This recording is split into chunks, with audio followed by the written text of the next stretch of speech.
እናት ሰላም ነው? ከሌላ ሀገር መጥቼ ነውና እርቦኝ ነው ምግብ ማልበለው 3 ቀኔና እንድትረጂኝ ነበር።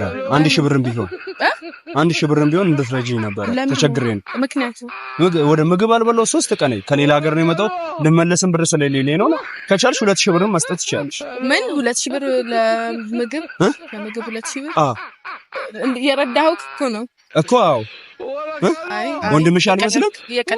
እባክሽ ከሌላ ሀገር መጥቼ ነው ተቸግሬ ነው። ሌላ ሰው ሞክር። ኧረ እውነት እየቀለድኩ አይደለም። ለምን? አይ ሌላ ሰው ሞክር። ሱስ አለብህ? ሱስ ነገር አለብህ?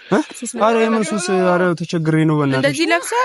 እንደዚህ ለብሰህ? አዎ የምሬን እኮ ነው። ተቸገሪ በእናትሽ። 2000 ብርም ወይ 1000 ብር በቃ ያለሽው ጭራሽ። አዎ 4 ቀን በላስ እኮ ምግብ ራሱ ከበላው 3 ቀን እያልኩሽ። ቤት ትበላለህ? ቤት ወሰደህ? ኧረ በእናትሽ እኔ ብሩን ነው የምፈልገው። ወደ ሀገሬ መመለስ ስለፈለኩኝ። የት ነው ሀገር? ክፍለ ሀገር ነው። አታውቂውም እኮ ንገረኝና ማውቀው ሰው ካለ ልርዳክ። አውሽ አልመስልም? በእናትሽ ተባበሪ። አንተ እኮ አሸብርቀኩም ስም ለማኝ እኮ ነው። ኧረ በእናትሽ ተባበሪ። እሺ በቃ ያለኝ ልስጥ። አዎ ደስ ይለኛል። እሺ ያለኝ ወደ እውነት ያለሽን የሰጠሽኝ? የምርሽ ነው?